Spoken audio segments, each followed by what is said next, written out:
Dorothy Edel Hardin graduated from Towson State College in 1967 with a bachelor's degree in English with minors in Sociology and Secondary Education.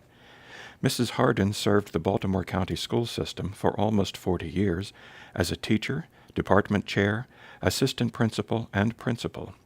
In 2006, she returned to her alma mater as a lecturer in the Master of Arts in Teaching program. These are her reflections. Mrs. Hardin, it was so gracious of you to come in and spend some time with us this afternoon and share with us your preparation to become a teacher here at Towson University and your subsequent career in education. This will add considerably to our broader understanding of the evolution of teacher education at Towson across time. I guess a good place to begin is in the beginning. So if you would you share with us a little bit about your early social context, where you grew up, what kind of career thoughts you were having as you went through school, and how you made the decision to consider teaching and come to Towson? Well, thank you, Karen, for allowing me to tell my story, and I hope it is of benefit to others. And certainly it was interesting revisiting the past a little bit, looking over my life as an educator. Mm-hmm. And I actually began educating before I even knew exactly what teaching was. I can tell you that I look back on pictures of me, that my parents had, and evidently I was teaching my little friends at age 4. And I didn't really know what a teacher was, but it was something I'd seen, I guess, on the early vestiges of TV, and there I was with them. And my parents were very proud that I was interested in that field, because in my father's family, at least, there was an educator who was actually born at the time of the Civil War, and she ended up being an elementary principal in Baltimore City. And that at a time when that was not done. Yes. And so there must have been some genetic material floating around. And so I really was interested in teaching early on. And then within the context of the community, I grew up in Parkville, and it was a kind of middle-class community. Many of the families had parents who commuted to Sparrows Point Shipyard or the steel mill and so on. My father was one of those.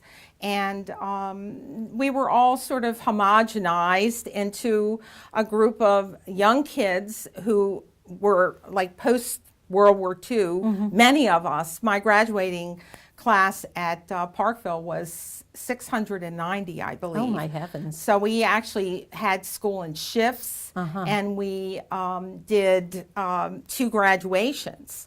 And so my context of Parkville was very much a post-World War II kind of boom generation. And education was something really important because there were many more of us to follow. And so when I was in school, I heard a lot about, teaching. This would be really good. So I was into it early on, but then it kept focusing from what I was hearing from my own teachers. And I had wonderful teachers in my background who I wanted to emulate. Jean Kuhlman, who became head of English in Baltimore County Public Schools, Mr. Osborne, I think his first name was Cliff. He became head of social studies. So I had people who really kind of captured my interest. So as far as social context, it's really a combination of many factors, maybe genetic, the fact there were many of us and someone had to teach them, and that was something I had an affinity towards. And then also having role models, which was really critical, who mentored me. And there were Future Teachers of America organizations at that time. I think now it's FEA. I think it's evolved. But that was really touted. It was a very popular club. So it was like, woo, social context. I mean, there we are. And there were, boys in it and my fellow girlfriends. And so really teaching from the first, probably when I popped out of the womb, it was probably in there, and then it just began being fashioned and maybe shined over the years with new facets. So at some point in high school, I assume, you decide to come to what was Towson State Teachers College? My first year it was, and then it evolved mid-year into Towson State College. And why did you make that choice? It was the place to go to be a teacher. The reputation at that time was very, very excellent. And I had other friends who were interested in teaching, and they had much more money in their families than my family did. But they went to Towson too because it was the place to be if you were going to be a teacher. And what the reputation was, it was very interesting. I don't know that it's still true, but it may be. There were a lot of young faculty members who actually were beginning their first tenure as in a professorial role. And eventually, I mean, 3 of my freshman teachers, I don't remember their names, but they all went to Ivy schools to teach after a couple of years at Towson. So I really had an interesting melange of people that were appealing to me, and I had heard it from others who graduated from Parkville and were at Towson. So they would come back and talk to us, and I thought, this is where I have to go. Plus, there was that deal, which was very, very favorable to my family situation, where there was not, I was probably on the lower middle class echelon, and my parents needed some support. And so if I offered to teach for 2 years, and I knew it would be much longer than that, that I would have my tuition paid. So it was a great deal. I mean, I really didn't, I'm not like a lot of students today, and I help students prepare for college now. It's kind of in a volunteer role. They'll apply to 15 schools, and for me, there was I researched it for whatever I could research at the time, and there was only one place, and this was it. So tell us about your early experience here.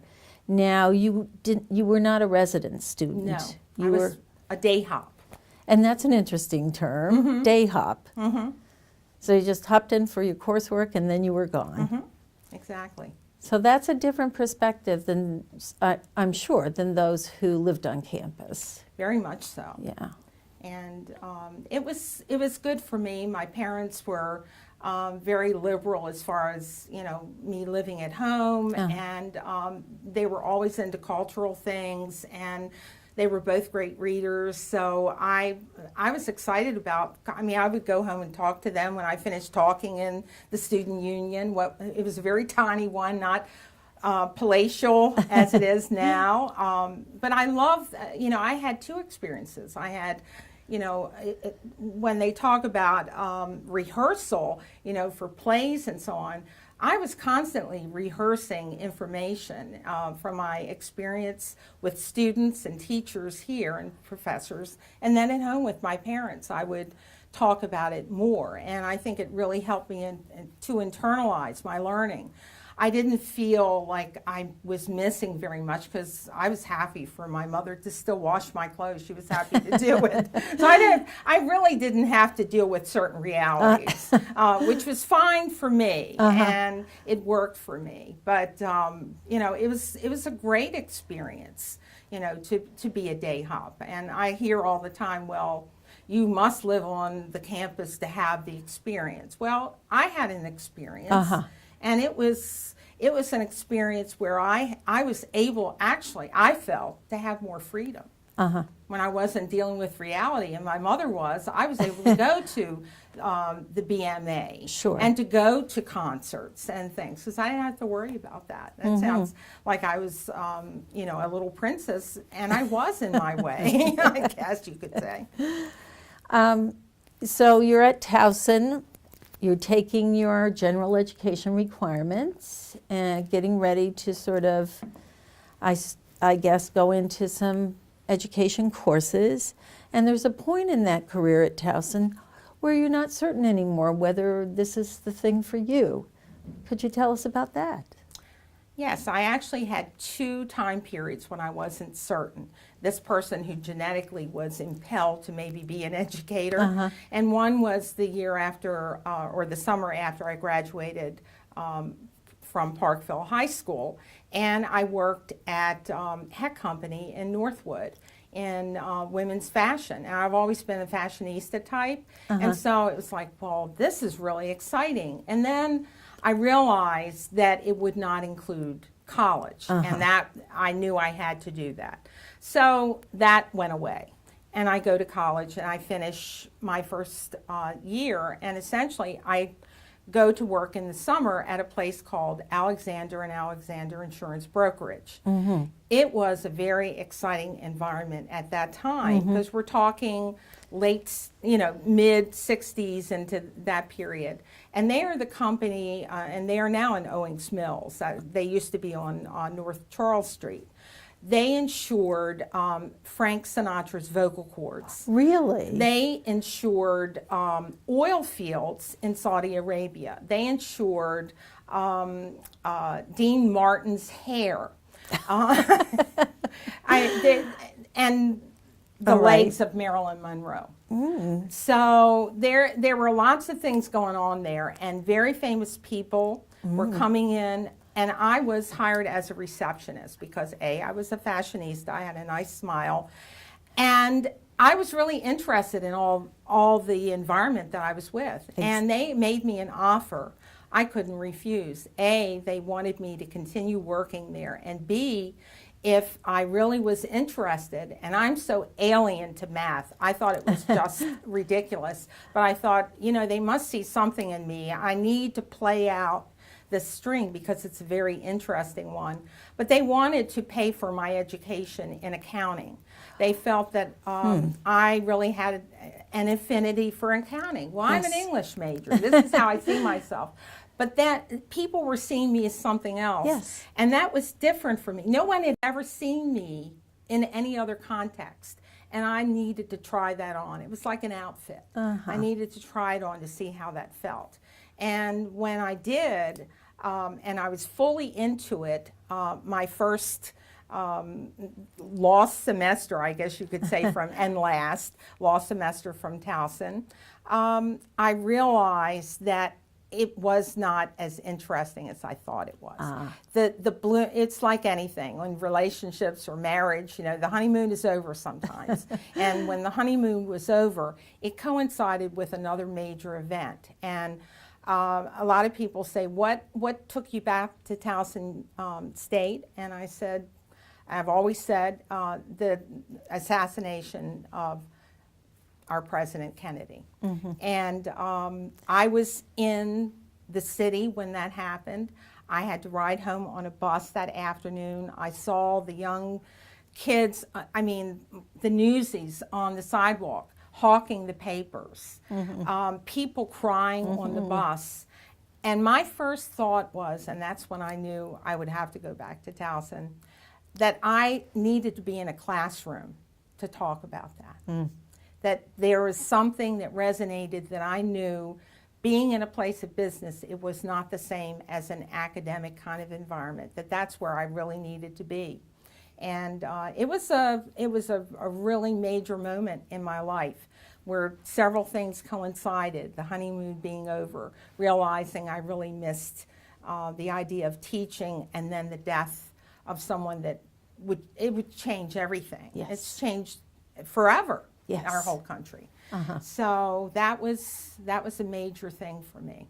So that's what took me away, and then what brought me back. So you were only away then for one semester, the fall semester, and came back in the spring. And when I left, when you left Towson at that time, Dr. Oriel Murphy, who was the Dean of Students, had to have a consultation with you, and my mother went with me. She was very distraught that I was leaving school. She did not want me to do that. And Dr. Murphy, in her inimitable way, said, she'll be back. give her a semester. And I thought, you're a loon. There's no way.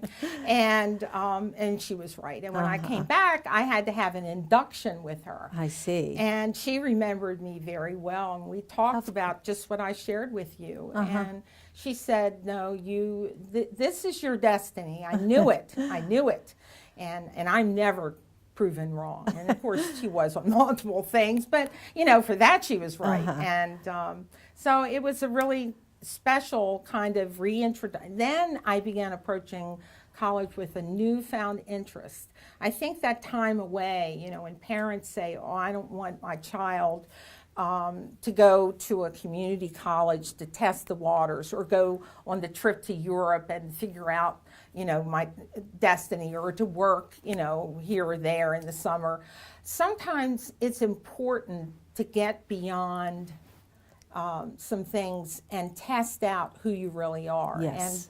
And for me, it was at a really critical time. I mean, truthfully, an only child, in many ways pampered, on a set destiny, and things came my way to change me. Yes. If I had not allowed them to help me explore other things, it could have left me maybe feeling I wish I would have. So I think it's important to sometimes go on these explorations. Yes. If you have an opportunity. So you're back, and did you sort of fit right in and continue? How did that affect your progress? It didn't at all. I felt that Towson was very welcoming to me. It was a really great environment. Again, I had terrific teachers. One of the most influential people on me at Towson was Dr. Marion Sargent, who was the head of English, and she was a brilliant woman and very dynamic, very learned, and she was like what you would aspire to be if you were going to be a college professor in English. I don't care what age, whether now or in the past. She was ahead of her time in many ways and very retro in other ways that were good.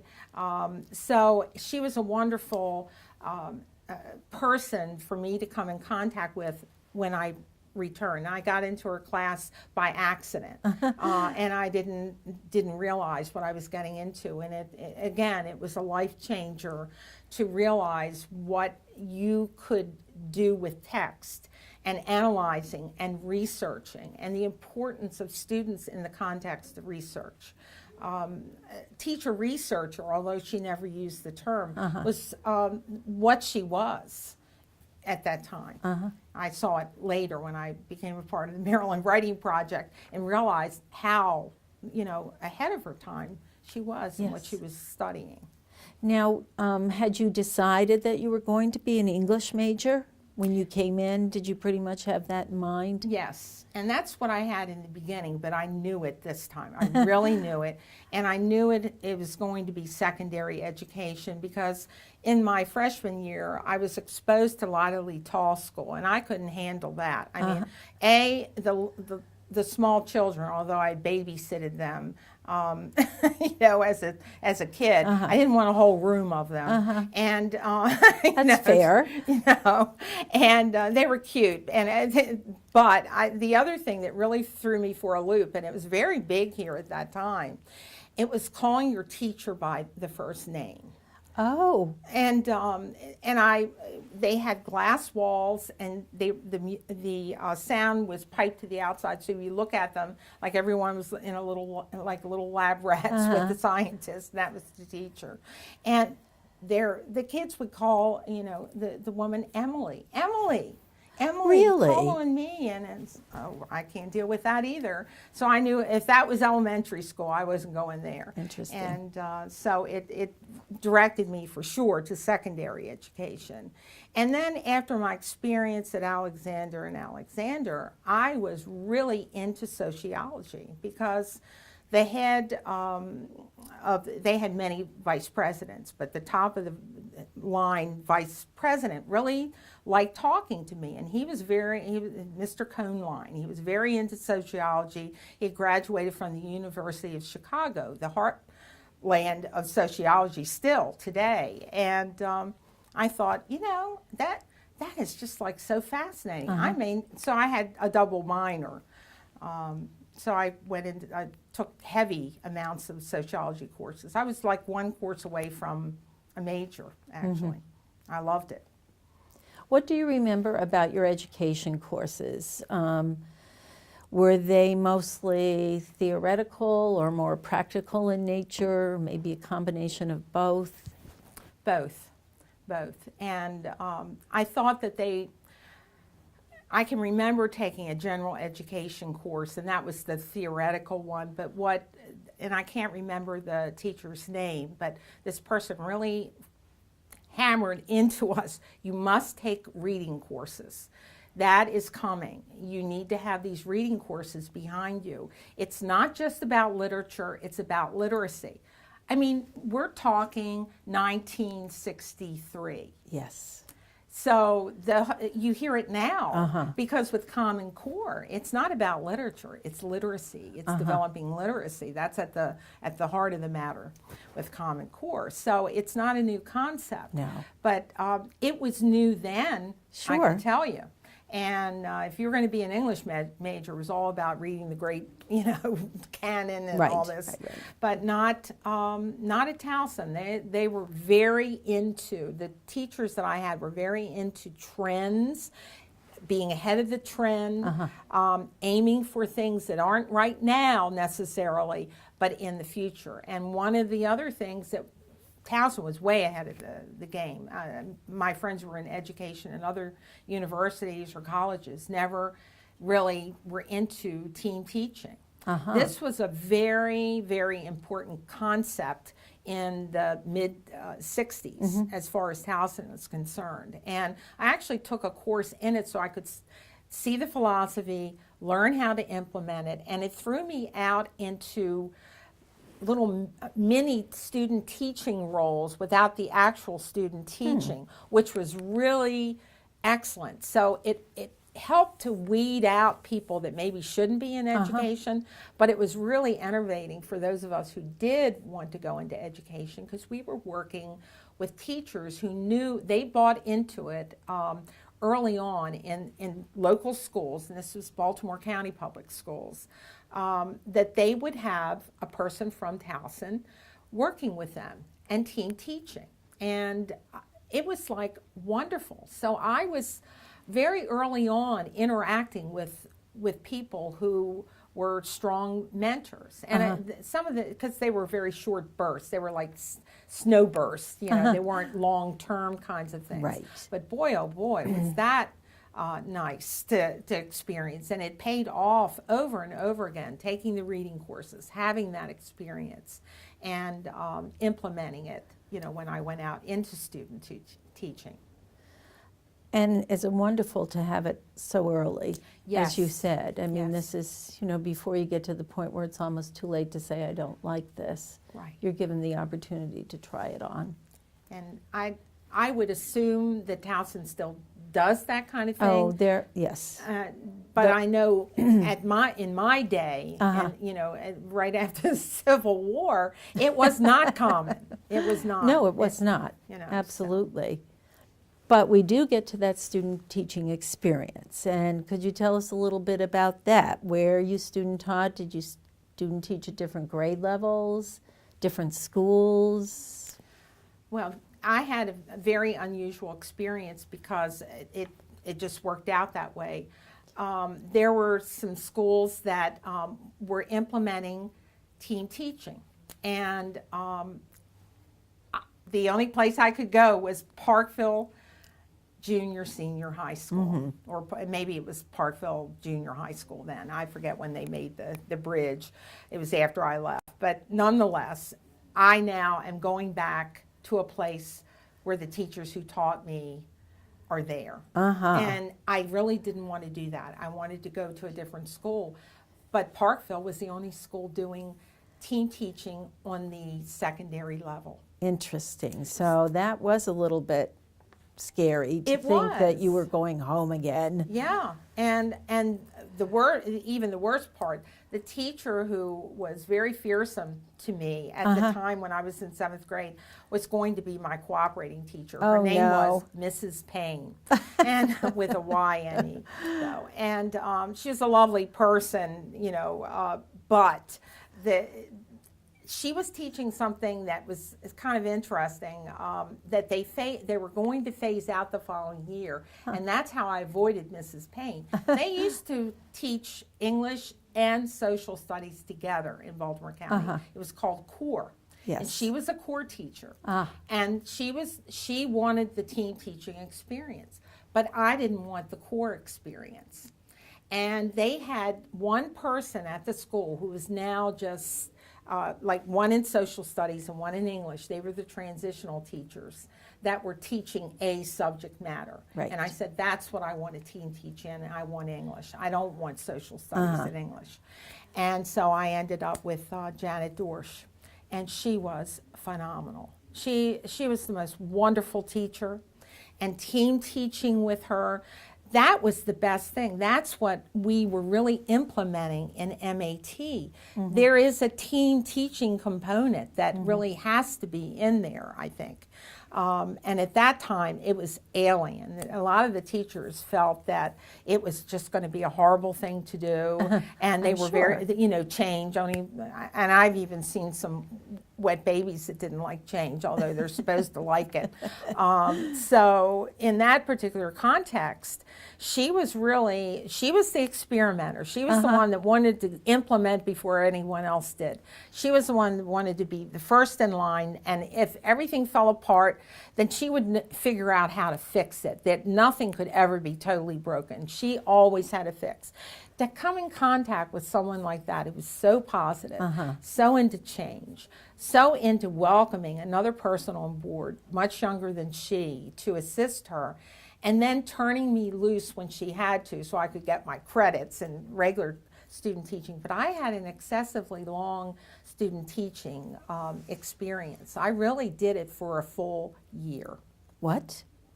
I did team teaching in the beginning, and I did regular student teaching at the end. My heavens.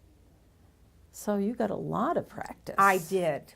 I did get a lot of practice. I was ready to launch, and I needed it from where I launched too. I can tell you, it was good that I had So it. you did this team teaching piece, then you did something additionally as part of student teaching, and where was that also the Yes. same place, Parkville? Yes, And and what? I took over Janet Dorsch's classes. My heavens. And were you feeling comfortable about it when this suddenly happened? I was fine with it. You were ready. I was ready. I really was ready. And so one of the things I learned from it, and people who talk about, if you're in education, there's the talk about extending it one more semester to make sure you fit in everything. And in my day, it was, you didn't do middle and high school. You did middle or high. So I taught 9th grade, which was really, it was still in junior high school. At that time. At that time, but then, the transition that went on. So for me, it was really very valuable to have that extra. Well, that's really, in a way, what things are being extended to now. Exactly. And I think that is a good thing. I think that's where a lot of teachers end up really in danger, and having dealt with a lot of them in my role as a principal later on, where they really didn't have enough practice. They were great on paper, but they really didn't have the things that were needed, and they didn't even know they didn't have it. So, yeah, that's the rough part. So you are at the end of your preparation, and you're looking for employment. Are you fairly confident that things are going to go well? Do you think you're well prepared? I felt as prepared as anyone could be. I think my education, I know my education was superlative here. I think it could rank with Ivy's, you know, with the depth and breadth and complexity and texture of what I experienced here was phenomenal. And it prepared me for everything. And it has reconnected with me over the years. But at the time I launched as a teacher, I was really ready to go. And I was told by my advisors here at Towson that going in mid-year, although there are problems taking over a teacher's classroom, of course, yeah. you're going to get a job because always someone's leaving. Mid-year, someone's going somewhere, like pregnancy leave, marriage, whatever, you know, or just like I'm leaving. And I was very fortunate. I had 2 openings to interview for, one at Golden Ring Middle and one at Hereford, at that time, junior-senior high school. And I was offered positions in both, but I really wanted the Hereford one because I had lived in an area very like Golden Ring. I wanted something different. Yes. And I wanted to just, the seeing cows in the field from your classroom was really kind of appealing to me. So at that time there were. I don't believe that there are now, but it was wonderful then. And it was just so different.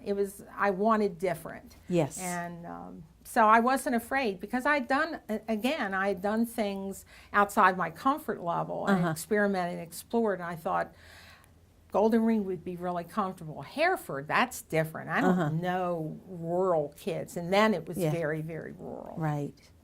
And was that a junior, senior high school? And I actually, the only grades I haven't taught on secondary level are grades 7 and 10. But I launched into 8th grade, which was very comfortable because I just been, you know, with 9th graders. So, you know, I knew the age group, so I was comfortable with that. And there was talk that Hereford would become a high school. There would be a middle school and a high school. All that was going to happen within the next few years. And I figured then, you know, I could maybe stay and be in the high school or go wherever if they were going to build a new high school. I didn't know. And I thought that would give me more flexibility because I'd be in that part of the system. So I felt that was the best decision for me. And it was. I was there about 22 years. Wow. That's a whole career for some people. It is, indeed. Absolutely. So it's your first year, and you probably are familiar with the curriculum, but probably haven't taught it before. And how did that first year go? Was that edifying? Did that give you a sense that you were exactly where you should be? Difficult, hard, you know, easy, hard. Everything that you've just mentioned describes that year. Everything.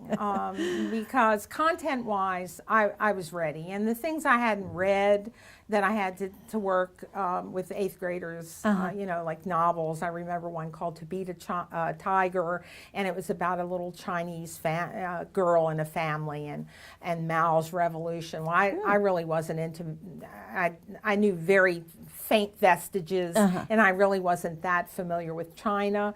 So I had to research, which I love to do. And so, you know, even though I hadn't read stuff, I knew how, I had been taught how to approach literature I didn't know before. I'd been taught how to do that. So no problem content-wise. I was never, at that time, I was still Miss Edel. That was when I graduated from Towson. I was Dorothy Catherine Edel. So I was Miss Edel. So it was like Miss Edel or Ms. Edel or whatever it happened to be. But that wasn't what my kids called me.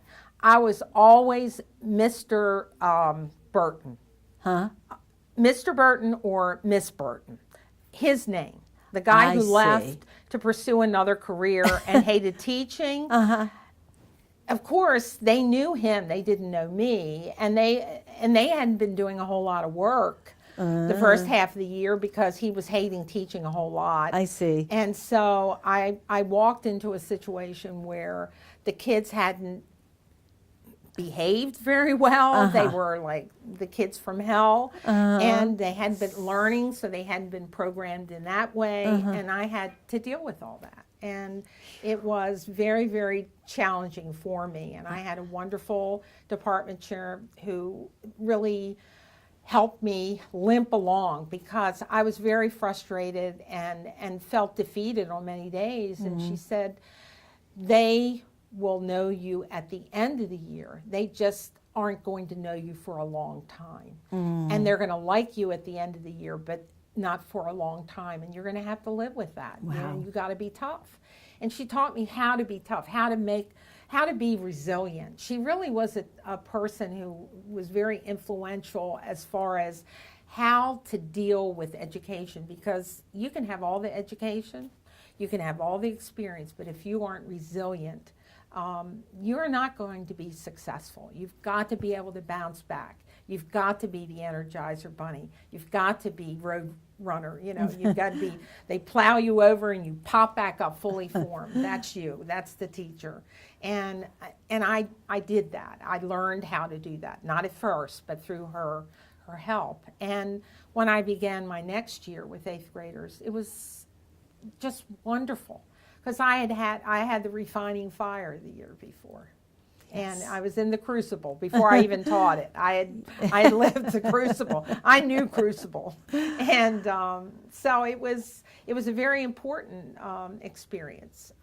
But it propelled me in another weird direction, because if you really look, and it's not on my resume, I left Baltimore County in December 1968, and I returned again after marrying my husband. We lived in Atlanta. Oh.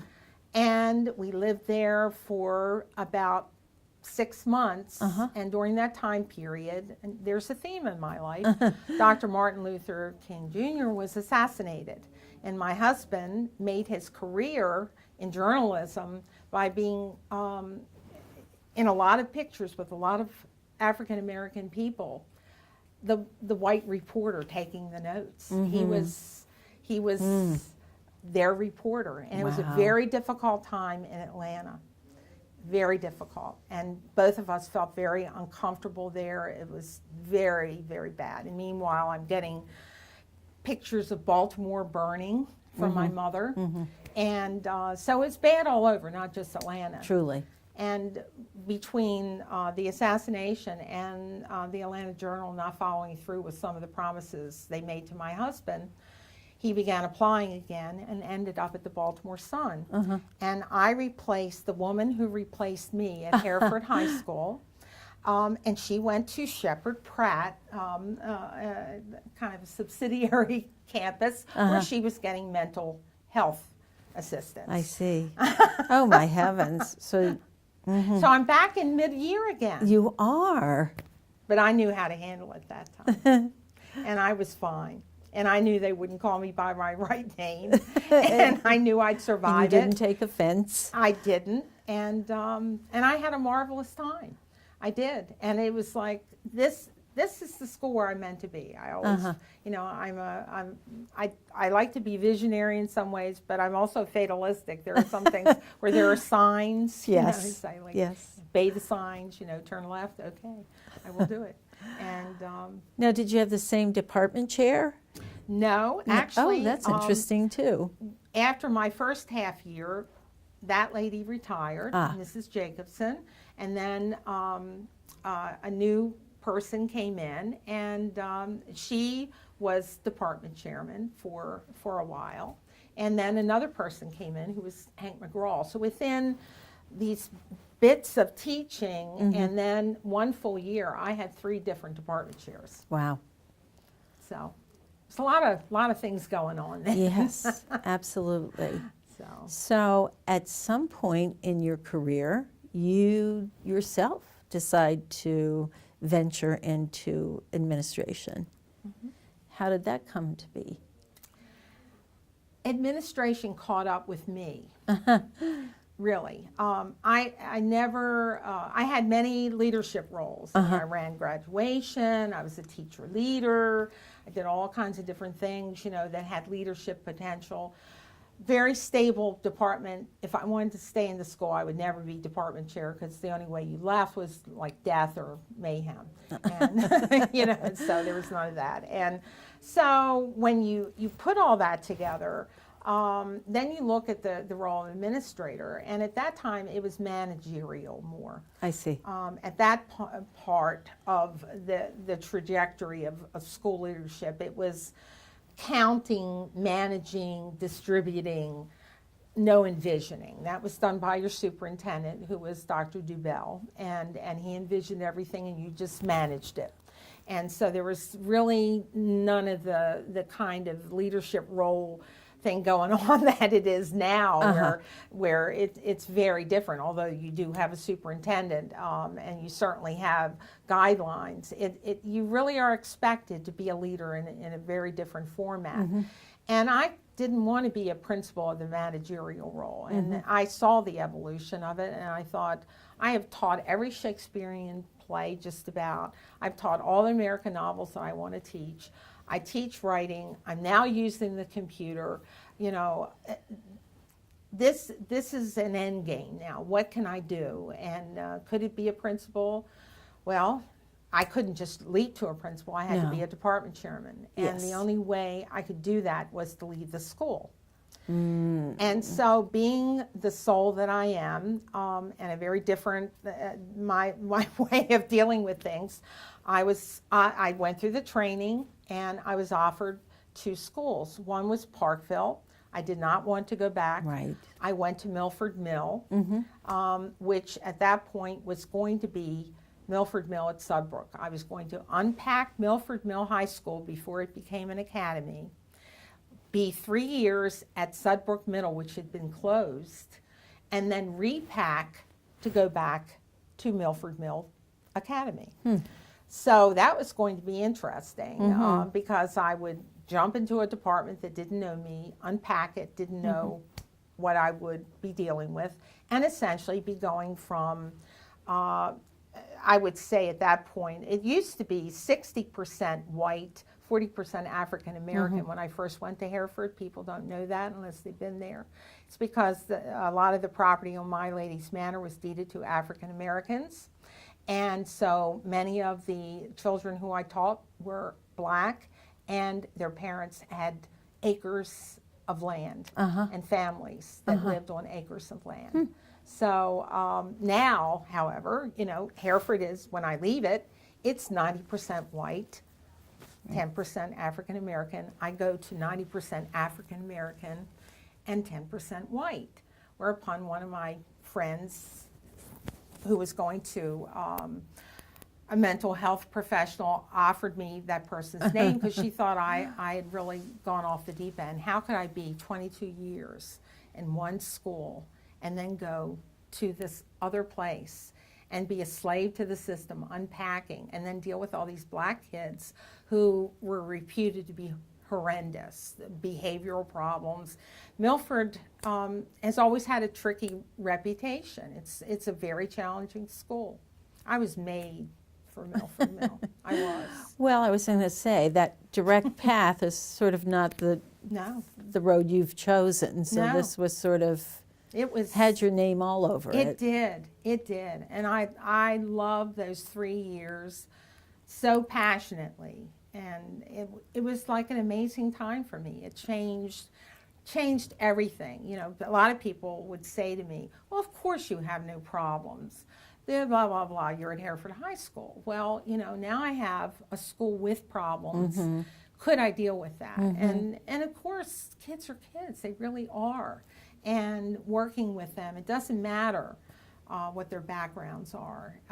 If you can relate to them, from in an honest way with integrity and believe in them, I don't care what they look like or what they come from. You can have them learn. You can create a learning environment, and I'm totally convinced of that. When I hear teachers sometimes, and when my interns in the MAT program would say, well, this is why my class is this way, because they came from this and that. And no, that's not the way it works. This needs to come out of your brain now. We need to work in a different direction, because that isn't the way it is at all. And I loved those kids, and they were angry at me when they knew I was leaving. I was teaching a junior class, and they knew they would have had me for their senior year, and they said, you can't leave, and blah, blah, blah. And I said, well, you're going to graduate next year. Are you going to stay with me if I stay? You know, be happy for me. I'm going to be an assistant principal. Oh, everyone will hate you. We all love you, you know, and then you're going to be like the enforcer. And I said, well, maybe I won't be that kind of an assistant principal. Exactly. Maybe I won't be the one who suspends all the time. Maybe I'll be a different kind of person. We'll see. I'll let you know. And I did. I went back and visited with those kids and gave them updates. I was close to them. I love that school. And I can tell you, I did not have our nation's finest in all my classes. I mean, I had a mix. And they were just the best kids. And we went so many places together. And they taught me and I taught them. So where did you accept this assistant principalship that took you away? Well, I had there was one interview, and I had just packed a pile of books into a carton, and I had a Coke stain down my leg. I was sweaty, my hair was disheveled, very un-me, but I was working. Got all call, and it's now like 3 o'clock in the afternoon. You have an interview at Eastern, I think then it was called Eastern Votech. So you have an interview there, and you've got to get on the road right now. I said, I know nothing about this. Well, I've just got, you know, I'm like talking to the box on the wall, you know, and you have to leave now. I thought I was, you know, like, was I interviewing for another department chairmanship? Because I left myself open. I just thought I need to be open for everything. So I didn't even know what I was interviewing for. Oh, my heavens. And when I got there, I asked the principal secretary, and she said, well, Dottie, you're here for an assistant principal interview. And I said, I came to you as a work person. I mean, the principal's probably going to really be upset because I had just seen the woman who was out in the main office who was interviewing before me. She looked like a fashion play. I looked like a slob. I mean, I don't know any other better word.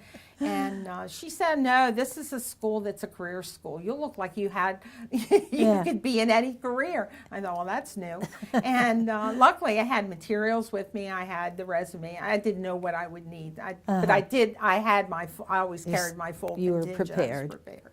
And it was an interview that went on for an hour, and I was offered the job at the end of it. And obviously said yes.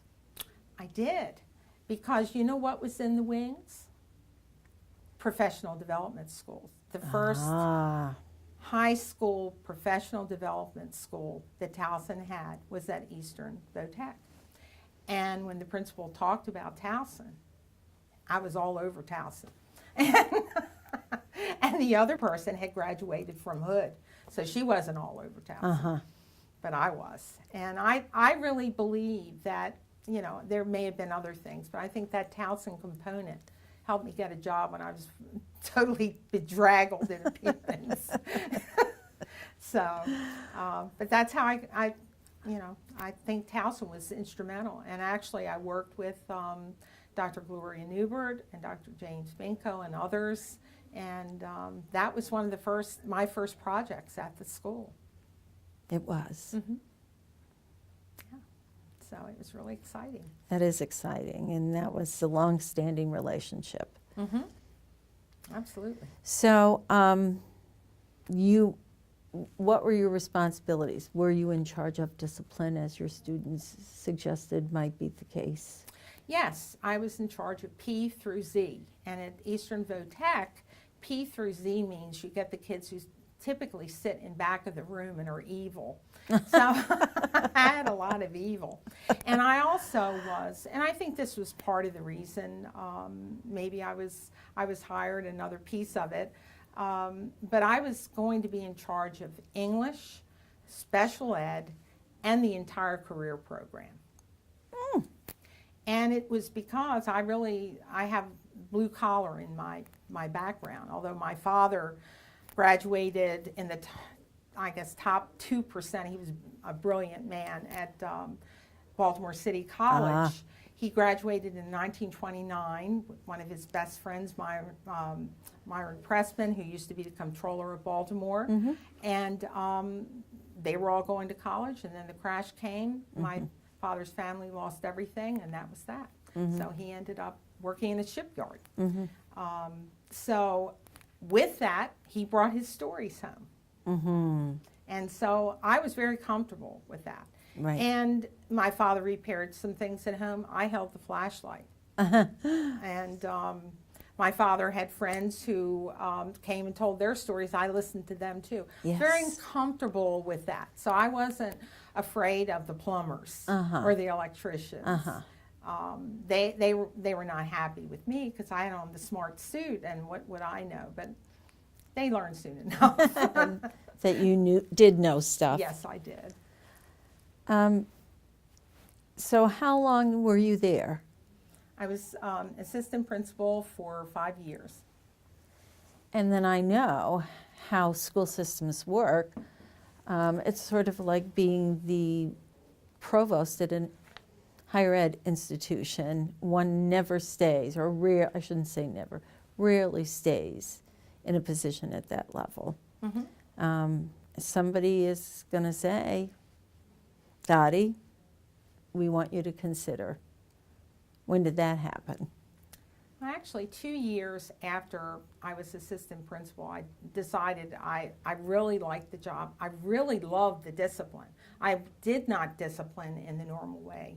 I really found other ways, although I suspended when I needed to. I followed the codes of conduct, everything that were school-based, and the student handbook kind of things. But I really liked that, and I felt that at the same time I was going to eventually get bored with it. And I'm getting older. I'm a late bloomer. I'm now in my early 50s, and so I thought I need to consider this other thing. So I began preparing with courses and doing all this stuff so that I would be ready again to launch if I decided to launch. And actually my mentor at the school was a career assistant principal. In fact, he is in his 80s. He's still substituting at the school. He's gone back. Is he really? Jim Palace. He's a wonderful man. He was just so influential on me, and I saw the value of some people were made for that role. He never wanted to be a principal, but I knew I was aspiring. I was going to need something else. As I got older, the changing really kind of accelerated. I really wanted to move in a different direction. And so, when I was ready and I was in the pool, then, I was offered to, to interview for certain jobs. And my first interview ended up with another principal and I being offered 2 schools. And then Dr. Marchione, who was the superintendent, said, here are the 2 schools. Either of you could go either place. Which one do you want? And were you together when? Yes, he wow. just threw it out. That's very uncommon. And he didn't want to be Solomon, and he didn't want to he wanted us to make the choice. So whatever happened, they made that decision, And well, I maybe just that allowed was them. Solomon. Yeah, maybe it was. Yeah, but I had. And he said, and I want you to say your choice at the same time. It was like a game show or something. And I said, Pikesville. That's where I wanted to go because that was very different. The other school was on the east side, and I really didn't want to go, you know, I'd done East Side, I grew up East Side. Right. So I wanted something I'd done farm, I've done African American, Milford Mill, Yes. the Northwest. Now I want to do a different kind of Northwest. And actually Pikesville was very, very close to Milford Mill at Subbrook. I mean, when it was located there, so it was like 6 minutes away. So I really wanted a very, very different experience. And did that work? Both of you didn't say Pikesville? This worked out? Yeah, and I think he knew that. I think that the other person, the guy was he is very casual. I recently had an article published in the Sun about Lomans. I was a Loman shopper, and what I put in the article is really true. I over the years met in the dressing rooms and in the store people who were Pikesville parents. I knew the population, the demographic, you know. So, and I knew many of the parents. I mean, they were very excited. Some of them were very excited. Others were not, because they felt that I come from a career school, and Pikesville was not a career school. And would I like bring plumbing and sheetrock to the school? Well, no. And once they met me, they knew that I was going to be a good match for them in many ways. But you know, it was a great match, and you know, I was very, very happy there. Never an unchallenging year. Always excitement. It's an evolving community with a lot of high-powered people and a changing population. So it was just what I wanted. I wanted things I hadn't ever experienced before. So I got that. So. And you were there for almost a decade. Yeah. Which is somewhat unusual to stay at the same school for that length of time.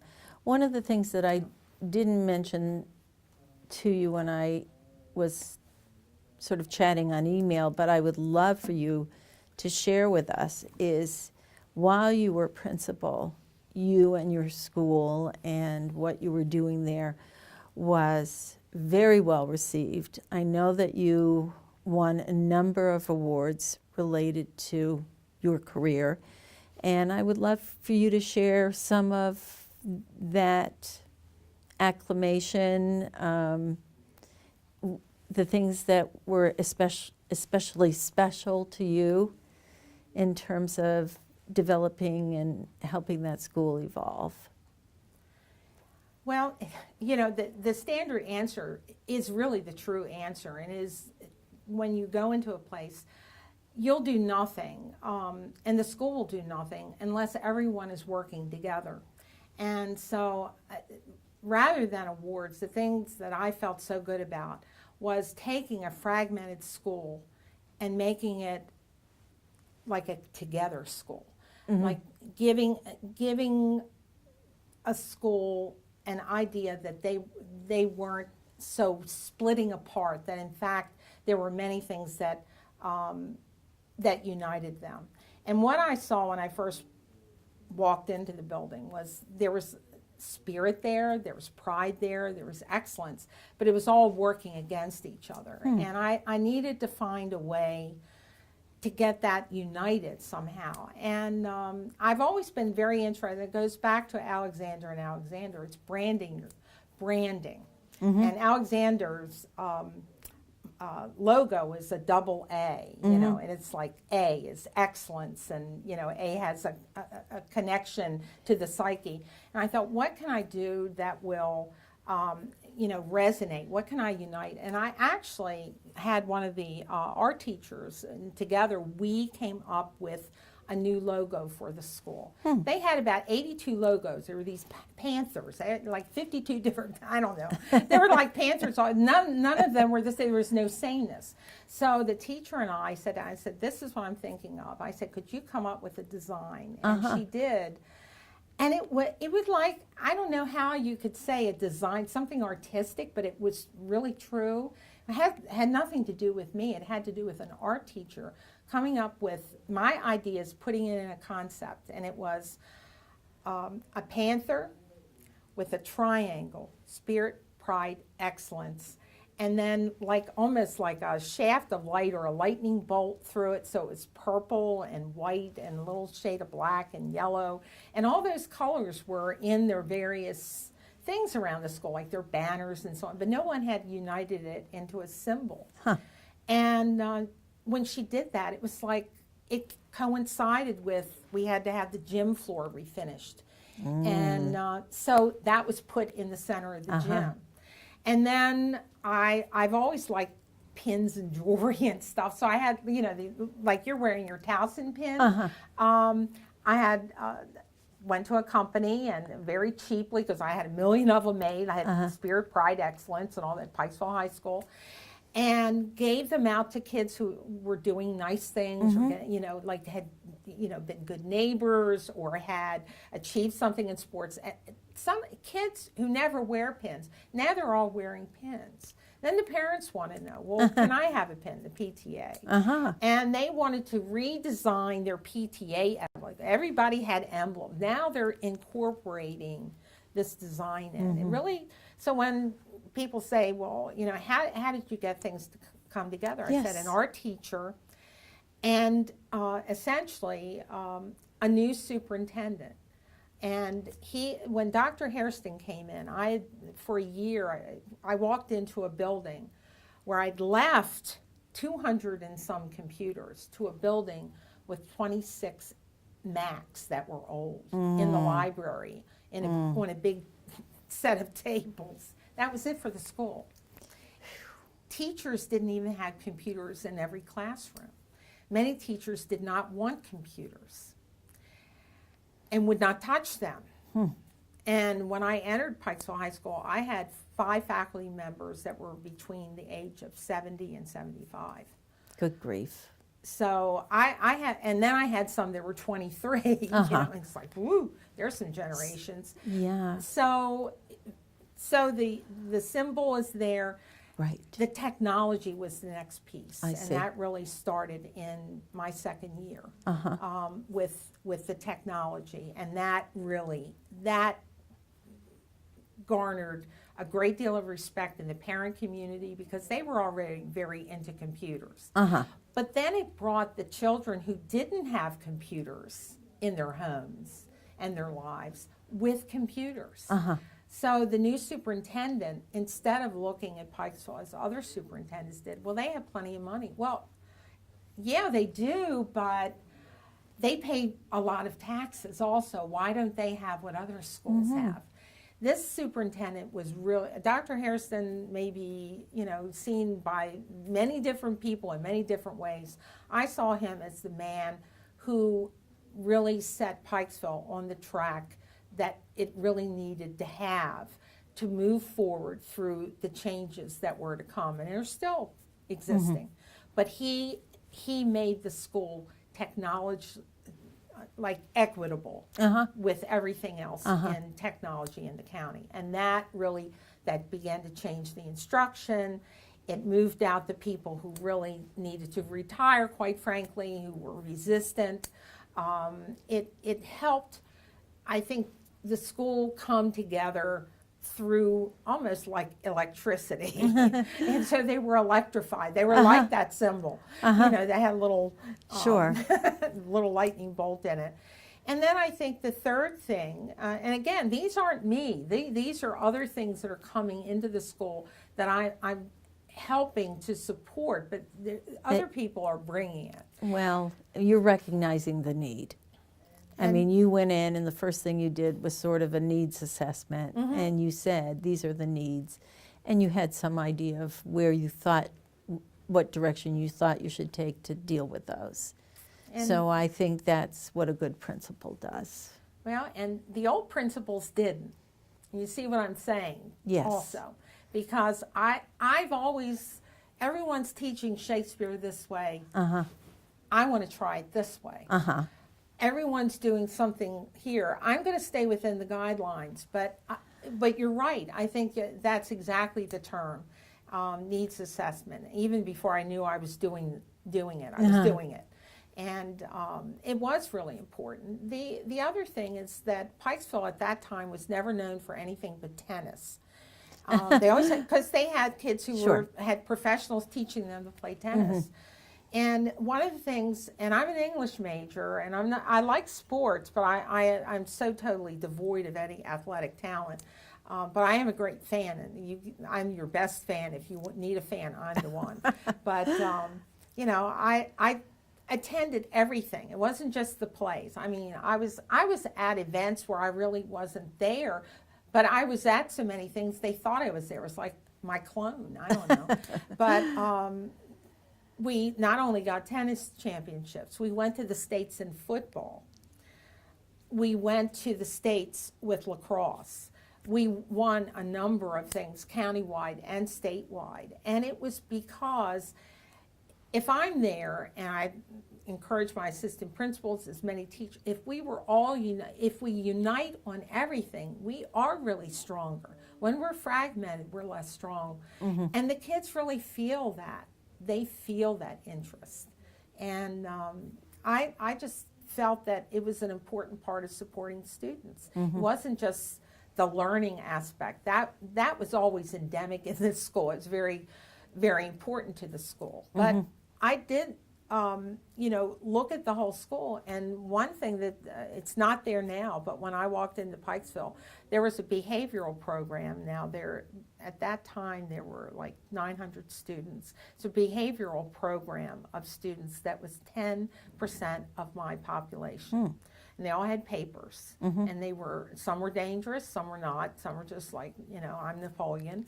You know, and some were, they didn't know what they were, but they had papers. So, and we were able to still keep the scores up, to include this population, to have success when other people thought we weren't, and we did. And they were embraced too. That's the whole thing. There's an ideology of what Pikesville is, but in fact it's now, and at the time I was there, it was moving from 70% Caucasian, white, Asian, whatever, and the rest identified African American, you know, or whatever. Right. To now what it is, it's 50-50. And so it was making that evolution. And most people don't even realize that. And they resisted all the scoring things that people predicted for school. Scores tend to go down as your African American population increases. That there may not be, you know, a willingness to say that aloud, but I will say it because that's what I was told. We had a superintendent who said that cannot be, and I agreed. You know, I felt, you know, Dr. Harrison is right. You know, we can't. There's no excuse for that. Everyone can learn. I've just been in a school where my kids' scores didn't go down; they were higher than they were at Hereford. Why is that? What does that mean? You know, that has nothing. That should have nothing to do with it. That's your perception. It's not the reality, and you need to get rid of the perception. Once I was able to prove that with having faculty on board and everyone unified, then it's just been, I mean, increasing, you know, regardless. And I was there for 9 years. The 5 years previous to me, there were 3 different principals. And since I've left, and that was 2006, they're on their 4th principal. But there were things in place. And when people ask me, what are you proudest of? I felt so great when I left the school that I felt that there was something in motion that really was going to continue. It had its own momentum and its own life force. I was immaterial at that point. I really felt that. And I needed to find a new adventure for myself. Well, speaking of new adventures, before we leave Pikesville, one of the things that, of course, you were very much involved in was selecting new faculty, new teachers for your school. And it sounds like some people you sort of waved goodbye to who had been there perhaps even a little too long, and that put you in a position then to select faculty. What were you looking for? This is something that comes up all the time when you are thinking about selecting the best possible person to teach students, what were you looking for? When I had the ability to choose the best, and not one of the unspoken things, I guess, or people don't like to admit, but it's a truth in all systems. Sometimes you are given no choice. That's true. People are sent to you. I call it being given a present. And when you're given a present, whether you want that present or not, you have to make the best of it because that's polite and appropriate to do. And so I've had the ability to pick people. Many times at Pikesville, I had a lot of presents, to be honest with you, because people felt that I would be able, and it's all that teaching experience, all that work in the background, that people felt I could perform miracle kind of experiences. It wasn't true. Well, there must have been some evidence of that out there. But when I had the ability to really make a choice, I really, first thing I looked at the educational background and the experience. I wanted to see that. And Towson isn't alone in having great programs. There are many schools that do. And so you look at that. But I have to be honest with you. If push came to shove, I always chose the Towson person. That is the truth. And people who have worked with me, if they were sitting here, they said, yeah, there's no, you cannot deal with her. Because I know from whence they have come, and I respect that, and I know that I could always work with that. So it's the education and the background, preferably Towson. The other thing is I feel that there has to be an ability to connect with other life forms. And I always made sure that in the interview, I never interviewed alone. I always had an assistant principal, and typically I had a department chair, and sometimes I had another teacher. If I felt that teacher was going to have to really be the one to work with this person for any number of reasons. And so sometimes I would have, 4 people in the interview. So I wasn't the only one choosing.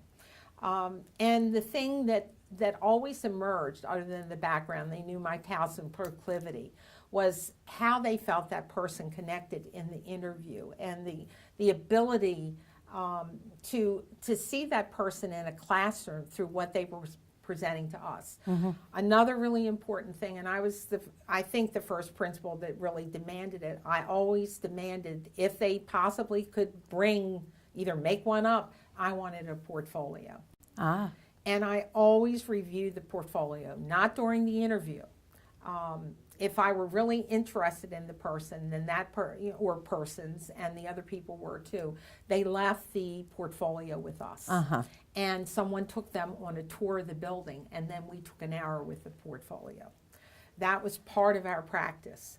And you can tell a lot from a portfolio. And having worked in the MAT program, having gone from the other end, generating the portfolios, I know what principals want to see. Yes. And so that, in addition to the Towson requirements, I'm going and pushing certain things that I know principals are looking for, like photographic evidence of kids looking at least moderately happy and not being like someone's training a weapon on them, smile now and look energized, and or a CD or something like that, but also evidence of student work and the importance of student work. This is critical because that's what you're getting in the classroom, student work. And your ability to be affirmative with technology and a willingness to move forward with it, regardless of age. And I've met some old souls who are very young. And not every young person has a cell phone. Someone who left MAT in 2009 never has had a cell phone, never will be a cell phone user. That was what I was told. Now, I'm sure that may change, but there are people who are locked in a century sometimes, and it isn't always the stereotype. So, evidence that the person, because that is a factor in education. Absolutely. You've got to deal with technology. So in the process, then taking that person through the building, part of the interview, although the teacher didn't know it, was the way in which that person reacted in the hallways. And teachers, even if they weren't in the, so I could always get a teacher on a free period. They didn't care about giving it up. They wanted to go with that person and chuck them out and see how they related to the kids, see what they did, what interested them. That was feedback that I wanted as well. And all that put together, when we had the ability to choose, it was multidimensional and not just I made the final choice, but I would never have two other people say, that person is just not going to work. I cannot work with it. Please do not choose. I would never override them. Never did. Because their instincts were good. I pulled people in who I trusted their instincts, and they trusted mine too. I mean, that was a building of a trust level. So, and that was part of an interview too. Do you think the person could be trusted? And I had a young woman, and she was one of my last hires. She came into the interview with a baby. Okay. And she said, my sitter has the flu. I have no choice. Can I bring the baby? And I said, well, I've never had children of my own. I will not be taking care of your baby. But if that needs to be done, I have people who will step up, and they're good to go. So, so bring it on. So she brings in little Marcus. And Marcus starts yowling. One of the interviewers with me gets the baby carrier, takes it out to my secretary who had multiple babies, and she knew she may be called in to deal with the baby. She did. We continued the interview. I mean, we could hear the baby, and then we couldn't hear, so she must have taken the baby someplace else. Yeah. But, she was honest with us. And she said, I thought it was just great. She said, I'm a new mother. I'm not sure how I'll balance things. I know I can be a good teacher here at this school, and I've done good work elsewhere, but I've never had a baby before. And I'm not sure, I'm still working things out. And the other people in the interview with me, the two others who had children, said, that's how you feel. I'm sure. That's the way it is. And that's real, and we should take a chance with her. And she was, and she's still there. So, that's how you make this. I don't know. That's a, circumlocution. No, that was wonderful. I mean, it isn't, as we understand, a simple process. No. And there are many things to be considered, and you've given us a good insight into that. But there comes a time, I think you said, when you were thinking perhaps there might be something else that you wanted to do. And how did that evolve? Did somebody you know give you a call, or in terms of the MAT program and your reuniting with your alma mater? Well, I think that in looking back on it, I don't know how it happened. I call it flipping the toggle. Sometimes there's a time where your toggle is flipped and you just know. It was like when I taught the last Shakespeare play, I thought, I am so done with this. Or, I've got to end this assistant principal thing, or a department chair. I need to move on. And I saw my next year as training 2 new assistant principals. And because I was a training factory. I've always been a mentoring kind of person. That team teaching thing early on, that collaborative thing Yes. Has continued. So it was like, do I really, I'm not going to be here that long. Look at my age. If I don't break free now, maybe I never will. I'm going to be trapped. And I thought 10 years I would definitely do it, but I thought, 9's not a round number, but it's a good number. I think it's my number. Yes. And it really hit me very late. I shocked Dr. Gehring, and I said, you're no more shocked than I. But I didn't realize till the kids had walked out of the building, and I thought, this is it. I think this is really it. And when I left, I had nothing. I really didn't have anything. And how I connected with MAT, I went online, and I also had seen an ad in the paper. I went online to check to see if it was real, or it was, because sometimes they print things in the paper and it's already filled. Sure. So is this filled? Right. And I thought this could be it. And so I called and indicated my interest, and they said just follow directions, talked to the secretary, got everything. The wonderful administrative assistants here at Towson University. So I was put right into, battle, refining that resume, boom, and I mean, it all happened in a matter of, after leaving Pikesville High School, about 3 weeks later, I was hired. Wow. And had no inkling at all. But it was, there was something impelling me, and maybe there was the vibes out there, the MAT vibes. There you go. Towson. Well, you had also had such success at Pikesville, and there is a point at which the best you can do is maintain. Mm-hmm. And then that's a point at which you make that realization, and it seems like you just knew when those kids left. And with new assistant principals on the horizon, that maybe this was time. And there was a good assistant principal. He's still there. Mm-hmm. Kevin Watley is a wonderful man, and just ex-guidance counselor, never taught in the classroom other than through the AVID program and some social studies classes, a very atypical movement into being an AP. And I think he may be one of those AP types. He just loves the job. He loves what he does. And so I knew the school would be in good hands, and he's remained there and loves that position of being essentially a kind of institutional memory. So it was the right time for me. It was great for Kevin. He continues to be a wonderful resource. So here you are, 3 weeks later, hooked up with Towson University in the MAT program. Were you familiar with the program at all? No, I wasn't. I had to research it. I was familiar with the usual master's program, but not really MAT. And it wasn't alive when I was, it wasn't on board.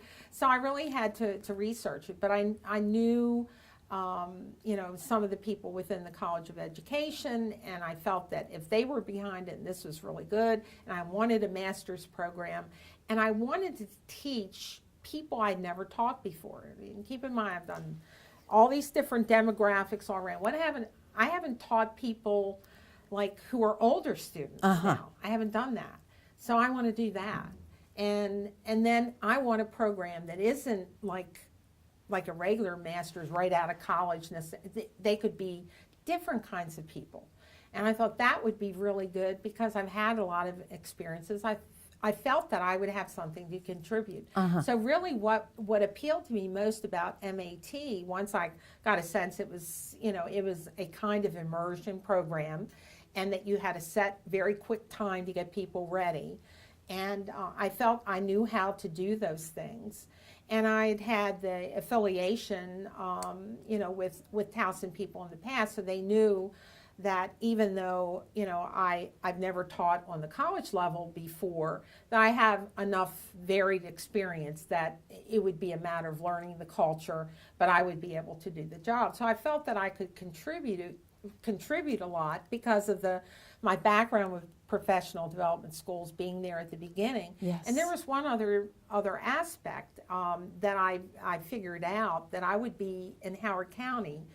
And I knew Howard County very well because I'd worked with a number of principals when I was with MASSP, the principals organization.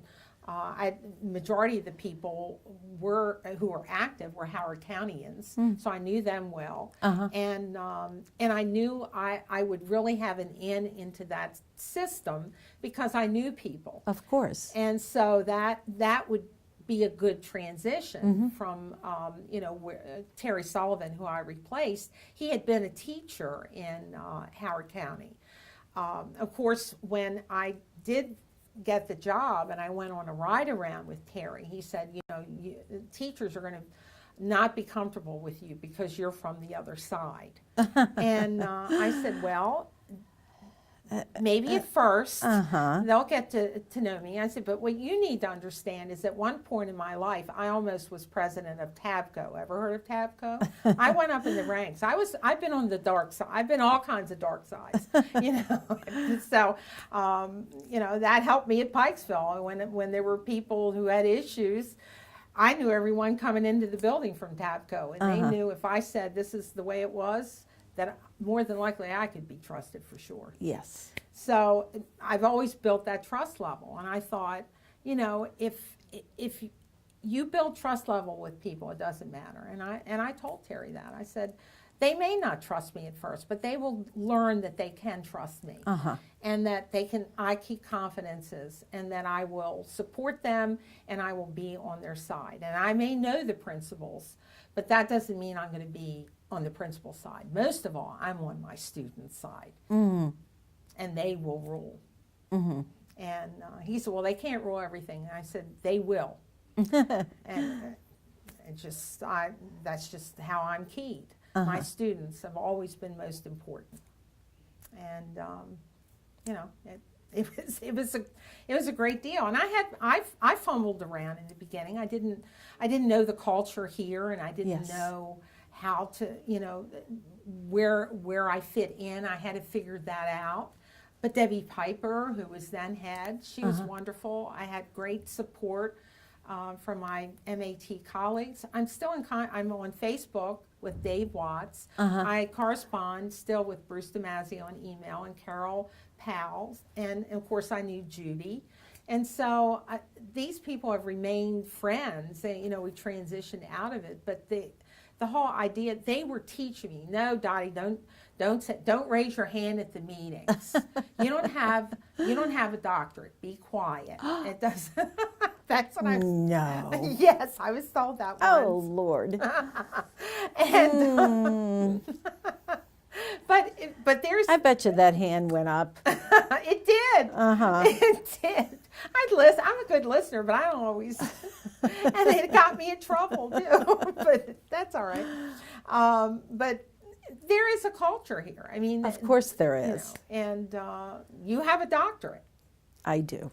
and you know that the culture is here. And I do. But there is a practitioner culture, and that's what I loved about MAT, the respect for the practitioner. And that's the piece that really, you know, has been so important, I think, all the way through, that the people who are in the program and leading the program really know education, have operated in a lot of contexts. I mean, Bruce DiMaggio, you know, if you look at his resume, it says, you know, you just look at he was a teacher. He wasn't even a department chair, I don't think. But he trains people all over the world with economics AP. All over the world. I'm not kidding. I mean, he goes to foreign lands to teach them about what we do with the AP. He's like been president of all kinds of organizations. I mean, he's like awesome. And, you know, so people who say, well, you know, how do they feel about practitioners and that doctorate thing? I would say that in this environment, that practitioners are greatly valued, regardless of whether you have the DR period or not. Yeah. And that is critical, because there's got to be a beyond, not just the people here on the Hill at Towson. There's got to be more. And I feel that all the way through my education and all the way through my experience here, and certainly with the Maryland Writing Project, that practitioner piece is greatly respected. And there is the joke about the doctorate, but that's in every culture. It is. You know. And it's always there in applied programs, whether it's nursing, whether it's education. And I think that universities that do well with those kinds of programs are institutions that understand the need for both. Absolutely. and understand the need for partnering between those two groups of people. And I hope that Towson attempts to do that. Oh, it's more than an attempt. I think it's a success story. It really is more than, I have a friend who works in a similar kind of capacity at Loyola in Baltimore, and there is a very elitist kind of cultural thing going on, very much so. And I never sensed that here, never. I mean, I heard the jokes, but I mean, one of my friends is Dr. Gloria Newbert, and I knew her husband.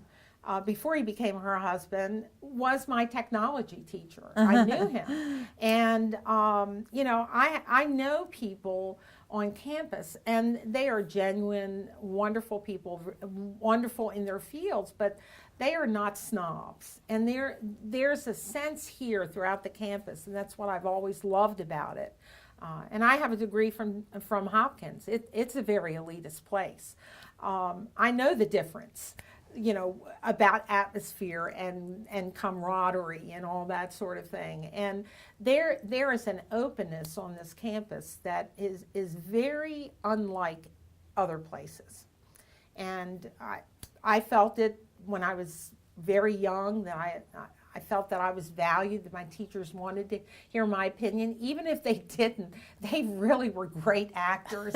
Maybe that was Dr. Lusky's influence early in her career on others. But I always have felt that. And, that's been one of the feeling of pride that I have in this school that has persisted through my whole life.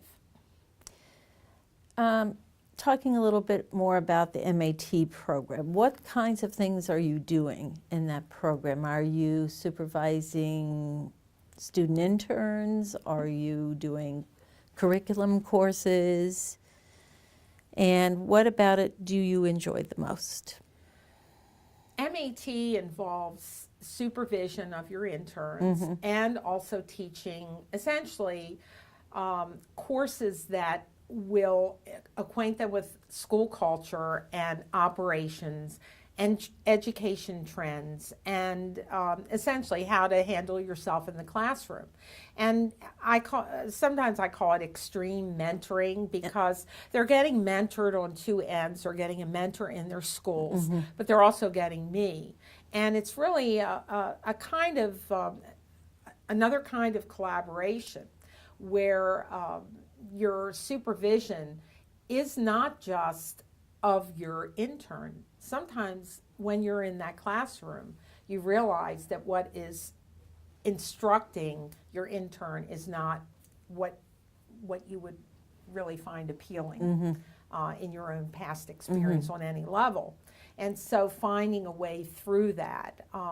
So it's also supervision of the situation. My first year, it was like, what is this all about?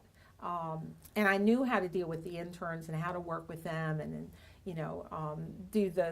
hand them Kleenexes when they needed them, and also to use humor when that was needed, and to give them examples of how they could do stuff if they would hit a wall. I mean, all those things, helping them with their portfolios. But it's what I began to notice on the teacher end that I think I really, at least in 4 schools, helped to moderate, and as the, I guess, component from Towson University.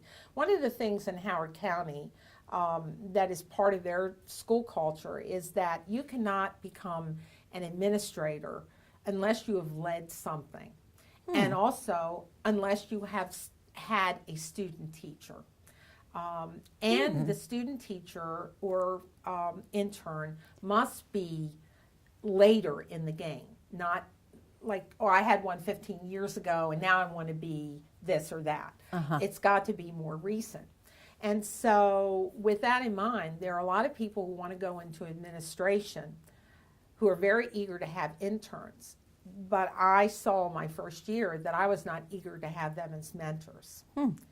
And so I was very fortunate my first year, 2 out of the 4 principals, the 2 high school principals, where I was having the greatest degree of difficulty with the quality of the mentoring, to be able to have frank conversations with them and let them know that I understand the rules, I appreciate them, but this can never happen again.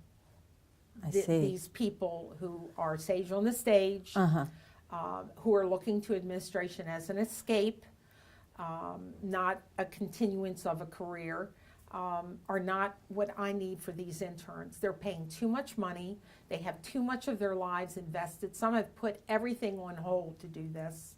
Marriages, babies, you name it. I mean, a lot of these people on any number of age groups have crises in their own lives, and they need to have the best to work with. And I felt that it was critical that be in place. And I said, I don't care what you give them to Loyola, you can give them to whomever, McDaniel, but do not give them to me. And that was, and we had a lovely agreement on that, and the mentoring went up in the 2 high schools, increased in quality. It was not an issue in middle school at all. I really didn't have the issue.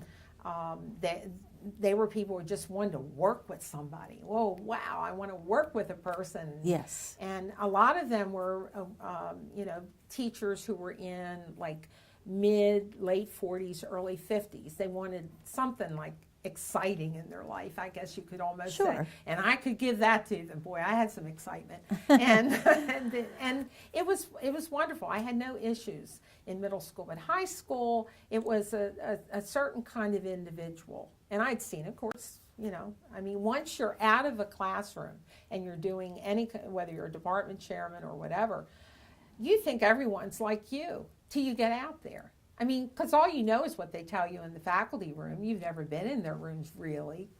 So when you actually see it, it's like scary. Yes. And so when I work with the interns, that, as I said earlier, my students rule. I wanted the best for them. I wanted the best education. I would give them my all, but I expected the all to come from the other people, too. Absolutely. And that I think, when I said it as an instrument of Towson and also as a person who they knew, I think that really went around because I'm still affiliated with the Principals Association. I know the people involved in it, and they kind of joke about me that I really, with Towson, you don't mess with Towson.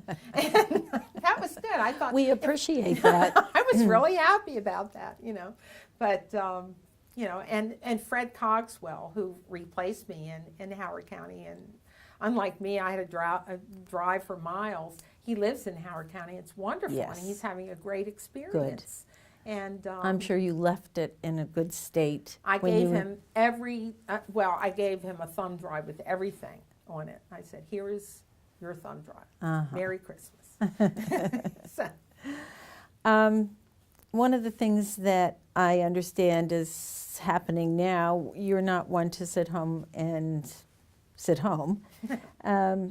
that you have taken on a sort of another adventure, and that's that you're beginning or you're continuing to write. And one thing that we didn't have any time on, which maybe this grew out of, was your experience with the Maryland Writing Project. Could you tell us what you're up to now and how maybe Maryland Writing Project helped that to become what it is? Right. Well, Maryland Writing Project is another thing that really changed my life, and it coincided with my becoming computer literate. I became computer literate in 1985 with a little Macintosh boxy thing. And so 1986, once I realized I didn't have to retype everything and type on dittos and do all, and I realized the changes in my life, I thought, now I can really, I have always written for myself, kept journals, but I never really wrote for publication.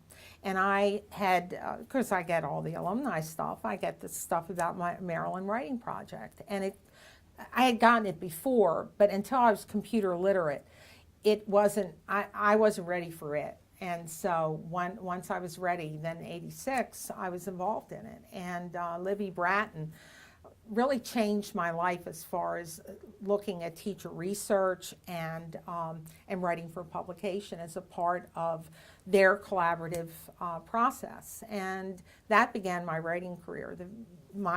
I guess by my second week in Maryland Writing Project, I had submitted my first article to the Baltimore Sun commentary. And I did not tell my husband. I told no one. I just sent it as like any old person. They wouldn't necessarily connect my husband at that point, and they certainly didn't. And that was the first thing that I ever had published. It was about a painting at the BMA that really changed my view about art, and I wrote about that and the relation to the computer changing my view about writing. I integrated both things. It was about painting and writing and art and stuff. And so, and they were paying then. Now they don't pay. But I mean, I was like, woo, I got money for this, woo, woo. And then I thought, well, I should write about stuff with education. And so then I began, I had in educational leadership and a number of other jury, journal kinds of things. So I was really in the nonfiction kind of mode. And that's really what most of my writing has been, nonfiction up to this point. And the other really, the connection with Maryland Writing Project, I felt that at the end of it, if every English teacher, every social study. In fact, I finally became convinced that every teacher should go through the Maryland Writing Project because of the integration of writing across the curriculum and learning and writing empowering learning and all that good stuff, and all the theory. I mean, we did the theory and the practice. All that together could empower every single teacher. Not that they would necessarily write for publication. Right. But that they would write with and for their students. I'm a believer. I always did it, but I thought everyone did it. No, no. And I learned a whole new level of collaboration through what I did with Maryland Writing Project. Absolutely. It was a whole different animal. And so when, you look back on the career, I think that as far as my later career, I began seeing administration after Maryland Writing Project. And it's because I could see how you could influence more than a classroom. I could see administration in the sense of a department chair. I wasn't fully formed in the other piece yet, but I knew I could have an influence on a department. I could have, and then gradually, I could have an influence on a school, And it's like, maybe that would be really interesting and fun. So I think that Maryland Writing Project, when I saw Libby, it wasn't long after I became a department chairman, I said, it's your fault. And so now I'm doing damage to more than one in one classroom. But, that was really important. And then, now I'm not doing anything.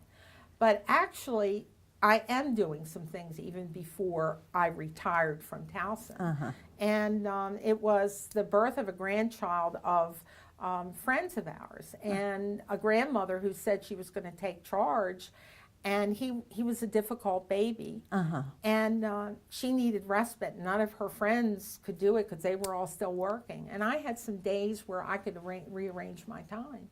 And so I'd never had children, as I said before. So, and I'd never babysat babies. I babysat younger children, primary age, that kind of. So I didn't know anything. I thought, hey, I have never done babies, and so let's do the baby thing, see what they're like, And I'd never changed a baby, never fed a baby, And here I am, I'm doing all this stuff, and I thought, these little critters are really cute. If I'd known that, I would have taken another route, but I didn't think they were this neat. And I was fascinated with his learning, the child's learning, Uh-huh. and how early he was learning, and what it meant, and how critical. Because like a lot of secondary people, and having that Lila Tall calling me by my first name, and kids running around like, you know, it wasn't me.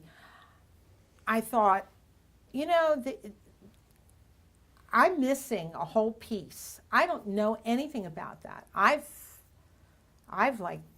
missed the boat. I need to get on that boat now.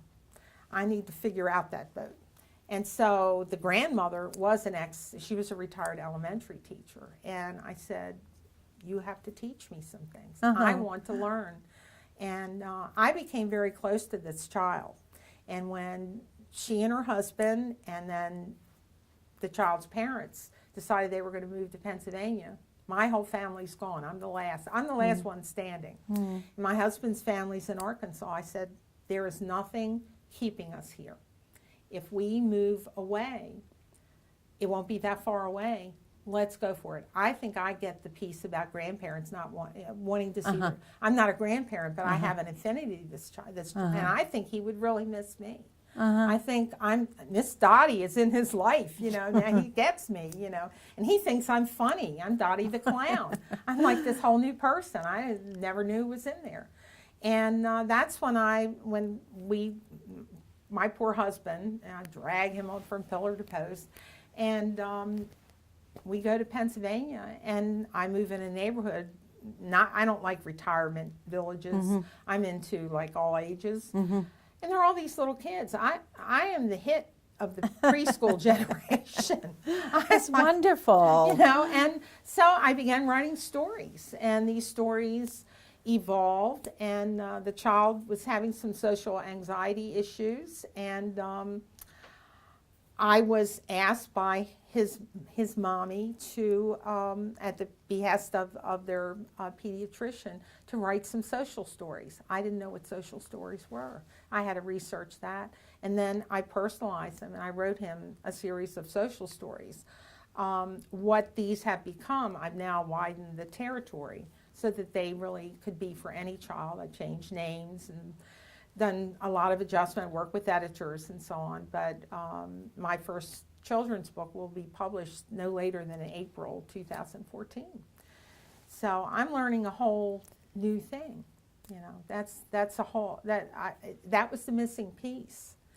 And now when I look back on it, I think sometimes, you know, did I make a big mistake?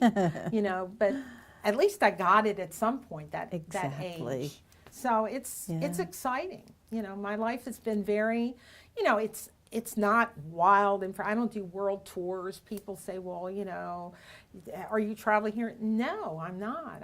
I'm like hanging out with preschoolers. And I have two new little friends, Michael and Jason, you know, and I really love little kids. I never thought that would be appealing, but it is.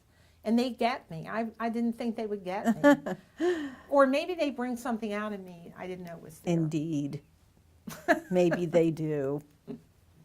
So well, that's kind of my story. It's a wonderful and a very rich story. My heavens. We always ask one last question, and that's, what kind of advice, what kind of wisdom would you share with an individual who's considering teaching as a career? And I've actually given these thoughts. I don't know that they're wisdom. It's just something I really, really believe. Every generation has had negativity since I've been alive and been aware of it, has had negativity about teaching and about teachers. And it's a terrible thing to go into. When I first went into it, you know, the class sizes were huge and things were changing. There's evolution and, oh, what does this mean? And it's terrible. Why do you want to be a teacher? And I think it's the most wonderful profession to be in. And I believe in it totally. I would hope that people will enter the profession with positivism and not allow the negativity to belabor the point, because at the heart of education always is the student. And classrooms may change with technology and with the way in which things are taught, or the novels that they're exposed to, or how they do math, the new way to do this and that math or whatever. None of that is material to teaching, really.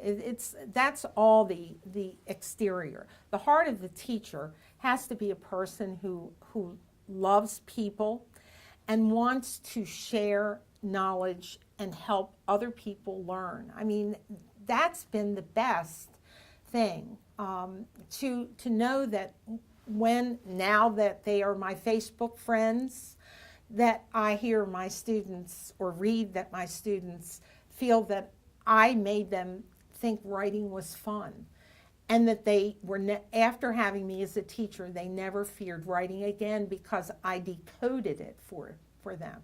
That actually was put out on Facebook a few weeks ago. I nearly fell out. And it was like, I helped them navigate the world. And whatever subject you're in, or whatever you love and you want to teach, at the heart of the matter isn't the content. That's a piece of it. The heart of the matter is the child, whatever age, and how you interact and lead that child to be able to decode and navigate that subject. And I would hope that people continue to find that a wonderful direction to go in their lives, because it is quite fulfilling. I've had my share of pratfalls and issues. We all do, we're human beings. But at the end of it, looking back, and hopefully it may be the end of, me in public education, I look back with pride and, happiness and fulfillment that I've made a difference. I know I have, because at the time you don't know it necessarily, but through the help of social media, and I'm on Twitter and Facebook, I'm semi into Pinterest. I'm soon, with my new iPad, going to get into Instagram. I am like out there, and I love that. And so there's more feedback for me to receive, and know that teaching isn't, a computer can't be a teacher. A computer can assist teaching. It's always assistive. It's not the only thing. And even in those programs that you see, whether it's a college education or cyber school, there are still teachers in there. There's got to be that component. So there will always be a need. And to find your way through that, I think, is one of the most exciting and truly fulfilling things that you can do with your life. I'm a proponent for education majors and for any facet of education that people want to go into. I believe there will always be room for those who truly have the child at the heart of the matter. Thank you. Is there anything that we've forgotten that you had on your list of things you wanted to share? That oh my we've goodness, missed? I babbled on. Poor Martin is like, you can edit that out. Well, I'll tell you, as a child, and this has nothing to do with education in a sense, as a child, I never really liked clowns. Not that I was, fearful of them. I wasn't really into clowns. And through one of my neighbors, I'd met the most wonderful woman. She lives in Rochester, New York, and her husband was a teacher of architecture at Syracuse University. He's now deceased. But to find her way through life, and she used to work in, I believe, elementary schools doing whatever, she decided to become a clown and went to mime school. And this is going to connect to the current president of Towson. Her name is Marmalade the Clown. She's now 81 years old, has more energy than all of us combined in this room. And the most interesting person, and learning about clowning and everything, and how she loves mime. And I said, well, I know you will love this. I said, but Dr. Lusky at Towson University, she's the current president. She has a degree in mime or something. She's a mime. She can do mime, and she was an actress. She said she must be the most phenomenal president in the entire United States. So,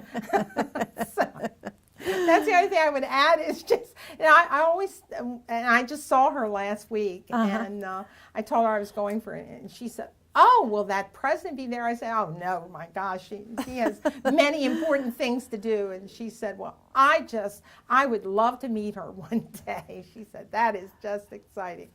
So that's the only thing I have to add. You can never stop learning, or you're a dead person. You know, you can, you know, it's. I like that. That's a good place to say thank you to you for taking the time. This has just been wonderful, a whole lot of fun. Oh, I'm glad. you. I had fun too. I've really Good. been looking forward to it. Thanks.